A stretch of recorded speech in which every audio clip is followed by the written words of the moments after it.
Hello everyone, welcome to class number 20 of the chapter Fundamentals of Java Programming of class 12th IT subject code 802। आज के class का हमारा discussion का topic है array manipulation. आज के क्लास में हम डिस्कस करेंगे what is array manipulation and array manipulation हम कैसे जावा प्रोग्राम के अंदर कर सकते हैं। तो शुरू करते हैं डिस्कशन और सबसे पहले हम समझ लेते हैं कि एरे मैनिपुलेशन जो टर्म है वो उसका मतलब क्या है। ओके, सो जावा प्रोग्राम में हम एरे को किस पर्पस के लिए यूज करते हैं। जावा प्रोग्राम में हम एरे को यूज करते हैं सिंगल वेरिएबल नेम के मदद से मल्टीपल वैल्यूज को सेम टाइप का स्टोर करके रखने के लिए, ताकि एक्सेसिबिलिटी में भी आसान हो और ज्यादा जावा प्रोग्राम का कॉम्प्लेक्सिटी भी रिड्यूस हो। उसके लिए हम एरे वेरिएबल को जावा प्रोग्राम के अंदर यूज करते हैं। तो एरे वेरिएबल को जब हम यूज कर रहे हैं उसमें मल्टीपल सेम टाइप के वैल्यूज को स्टोर करके रखने के लिए, तो तब उन एरे वेरिएबल में जो वैल्यूज हैं उनको हम कभी सॉर्टिंग करना चाहेंगे। एरे वेरिएबल में से कोई एक पर्टिकुलर वैल्यू को हम सर्च करना चाहेंगे। मतलब एरे वेरिएबल के वैल्यू को हम यूज करना चाहते हैं to perform some specific task, या फिर एरे वेरिएबल के वैल्यू में से कोई एक वैल्यू को हम सर्च करना चाहते हैं। मतलब एरे वेरिएबल के वैल्यू को हम एसेस करना चाहते हैं। That is known as array manipulation. Okay, एक वेरिएबल में कुछ वैल्यूज हैं, उन वैल्यू को अगर हम यूज कर रहे हैं किसी भी तरीके से, that is known as array manipulation. तो अगर हम एक एरे वेरिएबल के वैल्यूज में कुछ भी मैनिपुलेशन करना चाहते हैं या फिर उसको एसेस करना चाहते हैं, उसके लिए जावा प्रोग्राम में जावा लाइब्रेरी के अंदर हमें प्रोवाइड किया गया है एरेज क्लास, जिस क्लास के मदद से उसमें जो कुछ प्री बिल्ट मेथड्स हैं उनको यूज करके हम क्या कर सकते हैं, एरे हैंडलिंग कर सकते हैं या फिर एरे वेरिएबल में डिफरेंट काइंड ऑफ मैनिपुलेशंस कर सकते हैं या फिर एरे वेरिएबल के वैल्यूज को एसेस कर सकते हैं। सो आई होप इतना तो क्लियर हो गया होगा कि एरे मैनिपुलेशन का सिंपल मतलब क्या है। अगर हम एरे वेरिएबल में कुछ भी मैनिपुलेशन करना चाहते हैं या फिर एरे वेरिएबल के वैल्यूज को हम एसेस करना चाहते हैं बाय यूजिंग एरेज क्लास, तो एरेज क्लास भी एक जावा लाइब्रेरी का क्लास है। तो जावा लाइब्रेरी में जो भी क्लासेस होते हैं उनको हमें यूज करने के लिए क्या करना होता है, उनको यूज करने के लिए हमें इंपोर्ट करना होता है। और उसको इंपोर्ट करने के लिए हमें ये पता करना होता है कि वो पर्टिकुलर क्लास कौन सी पैकेज से बिलोंग करता है।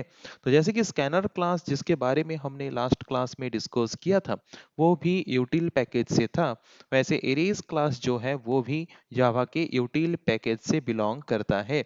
तो अगर हम एरेज क्लास को या फिर एरेज क्लास के प्री बिल्ट मेथड्स को जावा प्रोग्राम के अंदर यूज करना चाहते हैं, तो उसके लिए सबसे पहले हमें क्या करना पड़ेगा, एरेज क्लास को इंपोर्ट करना पड़ेगा। और इंपोर्ट कैसे करते हैं वो तो ऑलरेडी हमने लास्ट क्लास से डिस्कस किया है। इंपोर्ट कीवर्ड यूज करेंगे, then Java, then dot package name that is util, then dot class name that is arrays. Okay, और हमेशा जो क्लास नेम हम लिखेंगे कैपिटल में ही शुरू होगा क्लास नेम। ओके, तो इस तरीके से हम एरेज क्लास को इंपोर्ट करेंगे। एरेज क्लास को इंपोर्ट करने के बाद हम उसके बाद क्या कर सकते हैं, जावा प्रोग्राम के अंदर एरेज क्लास के अंदर जो प्री बिल्ट मेथड्स हैं उन मेथड्स को यूज करके हम एरे मैनिपुलेशन कर सकते हैं। तो जैसे कि लास्ट क्लास में हमने स्कैनर क्लास यूज किया था, स्कैनर क्लास का कोई भी प्री बिल्ट मेथड अगर हम यूज करना चाहते थे तो उसके लिए हमें सबसे पहले स्कैनर क्लास का ऑब्जेक्ट क्रिएट करना पड़ा था। देन ओनली स्कैनर क्लास के ऑब्जेक्ट के मदद से हम उसके प्री बिल्ट मेथड्स को यूज कर पा रहे थे। बट एरेज क्लास में ऐसा है नहीं। एरेज क्लास के मेथड्स को यूज करने के लिए हमें एरेज क्लास की ऑब्जेक्ट क्रिएट करने की जरूरत नहीं है। हम डायरेक्टली एरे क्लास नेम को यूज करके उसके प्री बिल्ट मेथड को यूज कर सकते हैं। तो माइंड में क्वेश्चन आएगा, व्हाई लाइक दिस, ऐसा क्यों। स्कैनर क्लास में अगर हमें ऑब्जेक्ट क्रिएट करना पड़ा, एरेज क्लास में ऐसा क्या डिफरेंट है जिसकी वजह से हमें इसका ऑब्जेक्ट क्रिएट करना नहीं पड़ रहा, हम डायरेक्ट उसके क्लास नेम की मदद से उसके मेथड्स को एक्सेस कर पा रहे हैं। Just because the arrays class is defined as a static class in the Java library. Okay, जो arrays क्लास है उसको स्टैटिक क्लास के हिसाब से डिक्लेयर किया गया है। ओके, मतलब अगर एक क्लास स्टैटिक क्लास है, स्टैटिक क्लास मतलब अगर एक क्लास के अंदर जितने मेथड्स हैं वो सारे के सारे मेथड्स अगर स्टैटिक मेथड्स हैं, देन तो वो स्टैटिक मेथड्स को अगर हम कहीं पे भी एक्सेस करना चाहते हैं, कोई कोई भी क्लास के अंदर एक्सेस करना चाहते हैं तो उसके लिए हमें ऑब्जेक्ट को यूज करने की जरूरत नहीं है, ऑब्जेक्ट क्रिएट करने की जरूरत नहीं है। हम स्कैनर मतलब हम वहां पे क्या कर सकते हैं, क्लास नेम के मदद से उन मेथड्स को एक्सेस कर सकते हैं। तो एरेज क्लास के अंदर जितने भी मेथड्स हैं सारे के सारे मेथड्स ऑलमोस्ट, जबकि स्टैटिक मेथड्स हैं, स्टैटिक मेथड के हिसाब से डिक्लेयर किया गया है, तो उन मेथड्स को कहीं पे भी अगर हम एक्सेस करना चाहते हैं तो हम by using arrays class name हम क्या कर सकते हैं, उन मेथड्स को एक्सेस कर सकते हैं। आई होप डिफरेंस पता चल गया होगा। एरेज क्लास का ऑब्जेक्ट हमें क्यों क्रिएट करने की जरूरत नहीं है, ऐसे क्या डिफरेंस है scanner class and arrays class के अंदर। ओके, अब तक तो हमने ये डिस्कस कर लिया कि अगर हमें एरे मैनिपुलेशन करना है तो हम एरेज क्लास को जावा लाइब्रेरी से यूज करेंगे फ्रॉम यूटिल पैकेज, तो उसको हम पहले इंपोर्ट करेंगे। इंपोर्ट हमने कर लिया, इंपोर्ट करने के बाद हम एरेज क्लास के मेथड्स को यूज करके एरे मैनिपुलेशन कर सकते हैं। और एरे क्लास के मेथड को यूज करने के लिए हमें यहाँ पे ऑब्जेक्ट क्रिएट करने की जरूरत नहीं है, एंड क्यों नहीं है वो भी हमने डिस्कस कर लिया। सो कौन कौन से मेथड्स के बारे में हमारे सिलेबस के हिसाब से हम आज डिस्कस करने वाले हैं। One is sort method, another one is binary search method. Okay, तो सॉर्ट मेथड नाम से पता चल रहा है, इस मेथड को यूज करके एरे वेरिएबल में जितने भी वैल्यूज हैं, that may be integer values, that may be string values, किसी भी तरह के वैल्यूज हैं उनको असेंडिंग ऑर्डर और अल्फाबेटिकल ऑर्डर में सॉर्टिंग करने के लिए हम सॉर्ट मेथड को यूज करेंगे। देन हम डिस्कस करेंगे बाइनरी सर्च मेथड, उसके नाम से ही पता चल रहा होगा कि उस मेथड को यूज करके बाइनरी वेरी मतलब एरे वेरिएबल से हम क्या कर रहे होंगे, एरे वेरिएबल से हम एक वैल्यू को सर्च करने का काम कर रहे होंगे by using binary search method. तो सबसे पहले यहाँ पे हम डिस्कस करते हैं सॉर्ट मेथड के बारे में by taking some examples. Okay, तो जैसे कि हम यहाँ पे एग्जांपल्स अगर देखें, सपोज हमारे पास एक एरे है। ओके, और इस एरे वेरिएबल में मल्टीपल वैल्यूज हैं, और उन वैल्यूज को अगर हम सॉर्ट करना चाहते हैं तो कैसे सॉर्ट मेथड को यूज करेंगे। जैसे कि मैंने बोला था, एरेज क्लास में जो मेथड्स हैं वो स्टैटिक मेथड्स हैं, और स्टैटिक मेथड्स क्लास नेम की मदद से ही एसेस हो जाते हैं, ऑब्जेक्ट्स की जरूरत नहीं पड़ती। तो arrays class name, then dot operator, then sort method, then जिस एरे को सॉर्ट करना है उसको हम एज ए पैरामीटर हम पास करेंगे, तो वो उसको सॉर्ट करेगा, और सॉर्ट करने के बाद हमें सॉर्टेड एरे प्रोवाइड करेगा। तो सॉर्टेड एरे जो हमें प्रोवाइड करेगा, एक चीज वहां से हम देख सकते हैं कि अगर हम इंटीजर वैल्यूज या फिर फ्रैक्शनल वैल्यूज को सॉर्ट कर रहे हैं, तो अगर हम एक एरे को सॉर्ट कर लेते हैं तो वहां पे लोएस्ट एंड हाईएस्ट वैल्यू बहुत ही आसान तरीके से हमें एरे से मिल जाता है, क्योंकि लोएस्ट वैल्यू जो है वो फर्स्ट इंडेक्स में होगा, मतलब इंडेक्स 0 में होगा, और जो हमारा हाईएस्ट वैल्यू है वो कौन से पोजीशन में होगा, सबसे लास्ट इंडेक्स में होगा। और लास्ट इंडेक्स क्या होता है, एरे का जो लेंथ होता है उससे एक कम। सपोज यहाँ पे हमारे 5 एलिमेंट्स हैं, एरे का लेंथ है 5, तो लास्ट इंडेक्स का नंबर क्या होगा, 4, 5 - 1। ओके, तो अगर एक सॉर्टेड एरे है इंटीजर का या फिर फ्लोटिंग पॉइंट वैल्यूज का, तो वहां पे लोएस्ट वैल्यू को रिप्रेजेंट करता है index value, index number 0, and highest value को रिप्रेजेंट करता है the last index of that array. Okay, अगर हमारे पास एक एरे है स्ट्रिंग वैल्यूज का, तो उसको भी हम क्या कर सकते हैं, अल्फाबेटिकल ऑर्डर में सॉर्टिंग कर सकते हैं by using sort method. Suppose हमारे पास एक स्ट्रिंग एरे है जहाँ पे कुछ स्टूडेंट्स के नेम हैं, और उनको हमें अल्फाबेटिकल ऑर्डर में सॉर्टिंग करना है, तो उसके लिए भी हम एरेज क्लास के सॉर्ट मेथड को यूज कर सकते हैं, और उस जो जितने भी स्टूडेंट्स के नेम वाला एक एरे है उसको भी हम अल्फाबेटिकल ऑर्डर में, ए टू जेड के ऑर्डर में सॉर्टिंग कर सकते हैं। तो आई होप सॉर्ट मेथड का काम क्या है वो तो क्लियरली समझ आ गया होगा। अब ये उसका यूज हम कैसे करें, जावा प्रोग्राम हम कैसे लिखें सॉर्ट मेथड को यूज करने के लिए, वो हम एक सिंपल एग्जांपल कंसीडर करेंगे और सीखेंगे। तो सबसे पहले अगर हमें इरेज क्लास के मेथड्स को यूज करना है जो कि जावा लाइब्रेरी का क्लास है, तो पहले उस क्लास को हमें इंपोर्ट करना पड़ेगा बाय यूजिंग इंपोर्ट कीवर्ड। तो उसके लिए हम लिखेंगे import Java dot package name, the package name is util, then package name के बाद देन क्लास नेम, और class name is arrays. Okay, तो हमने क्लास को यहाँ पे इंपोर्ट तो कर लिया। अभी हम क्या कर रहे हैं, एक इंटीजर एरे कंसीडर कर रहे हैं सिंपलेस्ट एग्जांपल के लिए, और वहां पे हम कुछ वैल्यूज कंसीडर करते हैं। ओके, वहां पे सपोज हमने 5 वैल्यूज कंसीडर किया। अभी हम क्या करना चाहते हैं, इस एरे वेरिएबल के वैल्यू को हम before sorting and after sorting print करके देखेंगे, और दोनों में क्या चेंजेस है वो हम चेक करेंगे। ओके, तो सबसे पहले हम यहाँ पे एक मैसेज दिखा देंगे by using system dot out dot print L an array values before sorting. Okay, तो हम सॉर्टिंग से पहले एरे वेरिएबल के वैल्यूज को शो करेंगे। एरे वेरिएबल के वैल्यूज को एसेस करने के लिए हम क्या यूज करते हैं, लूपिंग का हेल्प लेते हैं। तो यहाँ पे हम फॉर लूप का हेल्प लेंगे। Int i equal to 0, index number को असाइन करने के लिए हमने फॉर लूप के अंदर एक वेरिएबल ले लिया आई। ओके, तो ये इंडेक्स वैल्यू कहाँ तक चलेगा, एरे के लेंथ से एक कम। So I less than array dot length, तो एरे का जितना भी लेंथ है उससे एक कम तक चलेगा। ओके, और इंडेक्स हम एक एक करके इंक्रीमेंट करेंगे, इसीलिए आई प्लस प्लस। उसके बाद हम क्या करेंगे, एक एक करके एरे वेरिएबल की वैल्यू को एसेस करेंगे और उसको प्रिंट करेंगे। तो इसलिए मैंने system dot out dot print use किया, क्योंकि मुझे सेम लाइन में प्रिंट करना है। अगर मुझे नीचे नीचे दिखाना होता तो मैं system dot out dot print L N use करता। ओके, और यहाँ पे हम क्या प्रिंट करने वाले हैं, एरे वेरिएबल के वैल्यू को। एरे वेरिएबल के फर्स्ट वैल्यू को प्रिंट करने के बाद हम कॉमा, थोड़ा सा स्पेस देना चाहते हैं, और इस तरीके से सेकंड वैल्यू, थर्ड वैल्यू सबको दिखाना चाहते हैं। एरे वेरिएबल के सारे वैल्यू को दिखाने के बाद हम फिर न्यू लाइन में जाना चाहते हैं, और न्यू लाइन में जाने के लिए हम यूज करते हैं system dot out dot print L N. ये यूज कर सकते हैं। अगर प्रिंट एल एन यूज नहीं कर रहे हो तो और क्या यूज कर सकते हो, अगर प्रिंट एल एन यूज नहीं कर रहे देन हम स्लैश एन भी यूज कर सकते हैं। ओके, दोनों में से कुछ भी यूज कर सकते हो। तो हम नॉर्मली जबकि प्रिंट एल एन यूज कर रहे हैं तो प्रिंट एल एन ही यूज करते हैं। तो यहाँ पे अभी तक हमने जितना कोड लिखा, वहां पे हमने एक एरे वेरिएबल डिक्लेयर किया, उसको हमने इनिशियलाइज किया, और हमने मैसेज दिखाया कि एरे को सॉर्टिंग करने से पहले उसके वैल्यूज को दिखाओ, और उसके लिए हमने फॉर लूप का हेल्प लेके एरे के वैल्यूज को हमने प्रिंट किया। अभी हम क्या करेंगे, एरे वेरिएबल को सॉर्टिंग करेंगे। तो सॉर्टिंग करने के लिए हम क्या यूज करते हैं, एरेज क्लास। एरेज क्लास का कौन सा method, sort method.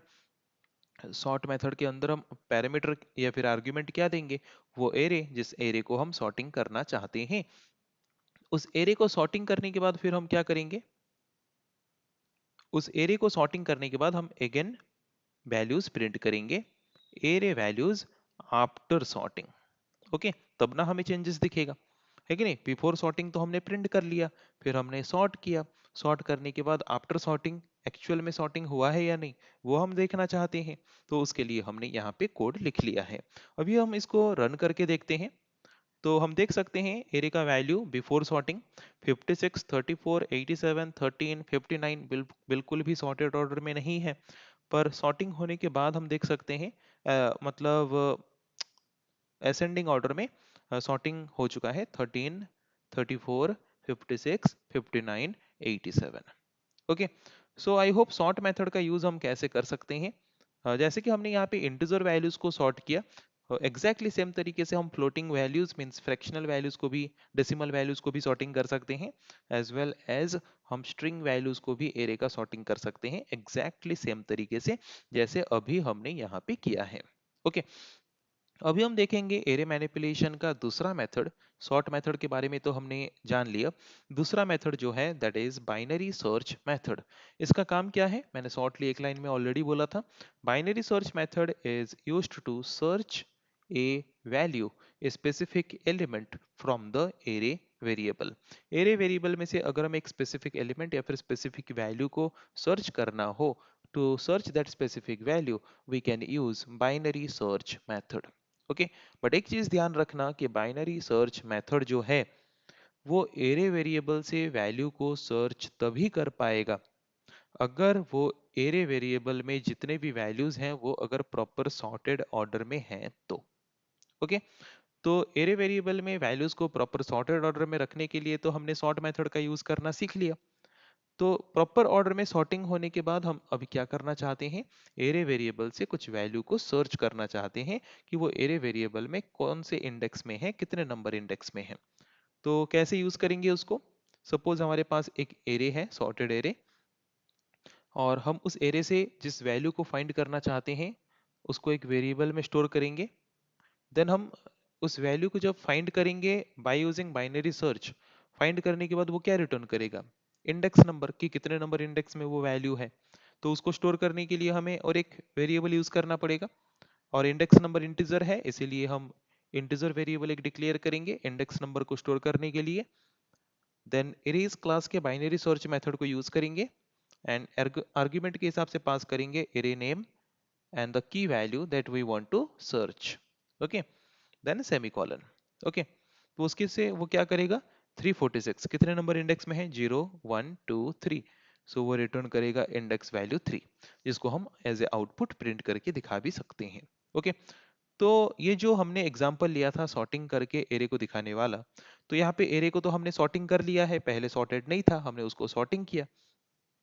Array sort होने के बाद हम यहाँ पे बाइनरी सर्च मेथड यूज करके उस सॉर्टेड एरे से कोई भी स्पेसिफिक वैल्यू हम सर्च कर सकते हैं, ओके। तो उसके लिए हम क्या करेंगे, पहले जो वैल्यू हम सर्च करना चाहते हैं उसको हम क्या करेंगे, एक वेरिएबल में स्टोर करेंगे। यहाँ पे मैं मैन्युअली वैल्यू ले रहा हूँ, पर अगर हम एग्जीक्यूशन के वक्त यूजर से वैल्यू लेना चाहते हैं तो हम स्कैनर क्लास के ऑब्जेक्ट की मदद से नेक्स्ट या फिर नेक्स्ट लाइन मेथड की मदद से वैल्यू को एक्सेप्ट करके उसको पारसेंट मेथड के द्वारा कन्वर्ट करके की वेरिएबल में स्टोर कर सकते हैं। पर एग्जांपल को आसान करने के लिए मैं डायरेक्टली वैल्यू ले लिया हूँ कि इक्वल टू, सपोज ऐसा वैल्यू लेते हैं जो वैल्यू है 34, ओके। सपोज मुझे 34 वैल्यू फाइंड करना है कि वो कितने नंबर इंडेक्स में है, और वो भी किसमें, सॉर्टेड एरे में, जो एरे हमने यहाँ पे लिया है उसमें नहीं। तो अभी तो एरे हमारा सॉर्टेड है क्योंकि एरे को हमने ऑलरेडी सॉर्ट कर लिया है कि नहीं। तो उसके बाद हम क्या करेंगे, जो वैल्यू हमें फाइंड करना है उसको तो हमने एक वेरिएबल में ले लिया, फाइंड करके वो इंडेक्स रिटर्न करेगा, तो उस इंडेक्स नंबर को स्टोर करने के लिए हमने एक वेरिएबल लिया इंट इंडेक्स। अभी हम क्या करेंगे, अरेज क्लास यूज करेंगे, then binary search method use करेंगे। बाइनरी सर्च मेथड यूज करके जिस एरे से हमें उस की वैल्यू को फाइंड करना है उस एरे वेरिएबल नेम और की वेरिएबल दोनों को मेंशन करेंगे, देन पैरेंथेसिस को क्लोज करके सेमीकोलन देंगे, तो वो उसका इंडेक्स रिटर्न करेगा। देन हम क्या करेंगे, उस वैल्यू का पोजीशन हम रिटर्न करेंगे, सपोज, ओके, कि कितने नंबर पोजीशन में वो वैल्यू है। सो position of value 34 in the array is, तो पोजीशन कैसे फाइंड होता है, पोजीशन मतलब कितने नंबर पे है। तो पोजीशन कितने नंबर पे है 34, देखो अगर सॉर्टिंग करें तो पहले 13 था, सेकंड 34 था, मतलब सेकंड पोजीशन में है। पर इंडेक्स क्या रिटर्न करेगा वो 1, क्योंकि इंडेक्स वैल्यू जो है, इंडेक्स नंबर जो है वो 0 से शुरू होता है, और पोजीशन कभी 0 से शुरू नहीं होता, पोजीशन 1 से शुरू होता है। तो फिर हम पोजीशन कैसे दिखाएंगे, तो पोजीशन दिखाने के लिए जो भी इंडेक्स आया होगा इंडेक्स से एक ज्यादा होगा उसका पोजीशन, ओके। तो हम इंडेक्स प्लस 1 कर लेंगे, ओके। जो भी हमारा यहाँ पे इंडेक्स होगा उस इंडेक्स के साथ हम प्लस 1 कर देंगे, तो उसी हिसाब से वो क्या करेगा, हमें इंडेक्स को प्रिंट करेगा। आई होप इतना क्लियरली समझ आ गया होगा। सो अभी अगर हम इस जावा प्रोग्राम को रन करेंगे तो हम देख सकते हैं ये पहले बिफोर सॉर्टिंग हमारा एरे था, फिर हमने उसको सॉर्टिंग किया, सॉर्ट करने के बाद हमने बाइनरी सर्च मेथड यूज करके 34 जो वैल्यू है एरे में उसका हमने पोजीशन फाइंड किया, उसका पोजीशन उसने हमें रिटर्न किया 2, ओके। वो हमें इंडेक्स रिटर्न किया, और इंडेक्स जबकि 0 से शुरू होता है, पोजीशन जबकि 1 से शुरू होता है, इंडेक्स और पोजीशन के बीच एक 1 का डिफरेंस है, तो इसीलिए हमने प्लस 1 कर दिया पोजीशन वैल्यू को पाने के लिए, ओके। तो सपोज ऐसा कुछ होता कि ऐसे कुछ वैल्यू हम फाइंड करने की कोशिश करते जो वैल्यू हमारे एरे में है ही नहीं, बाय यूजिंग बाइनरी सर्च, तो तब हमारा बाइनरी सर्च मेथड हमें क्या वैल्यू रिटर्न करता, बाइनरी सर्च मेथड हमें रिटर्न करता कुछ नेगेटिव वैल्यू, ओके, सब नेगेटिव वैल्यू। अगर हमारे एरे में वो वैल्यू अवेलेबल है नहीं तो वो हमें कुछ नेगेटिव वैल्यू रिटर्न करेगा, समटाइम्स -1 समटाइम्स -2। ओके, ऐसे कुछ नेगेटिव वैल्यूज वो हमें रिटर्न करता है अगर वो वैल्यू हमारे एरे वेरिएबल के अंदर नहीं है तो। ओके, ऐसे कुछ वैल्यूज वो हमें रिटर्न कर सकता है। सो आई होप क्लियर हो गया होगा कि binary search method and sort method of arrays class हम कैसे यूज करते हैं, किस पर्पस के लिए यूज करते हैं। और एक इंपॉर्टेंट नोट पॉइंट याद रखना कि बाइनरी सर्च मेथड तभी काम करेगा, तभी वो एक स्पेसिफिक एलिमेंट का इंडेक्स नंबर हमें रिटर्न करेगा जब वो एरे सॉर्टेड हो तो। ओके, सो आई थिंक आज के क्लास में हमने जो टॉपिक डिस्कस किया है वो इजीली सबको समझ आ चुका होगा। सो नेक्स्ट क्लास में हम डिस्कस करेंगे ऐसे और कुछ टॉपिक के बारे में। आज के लिए इतना ही। So thank you everyone.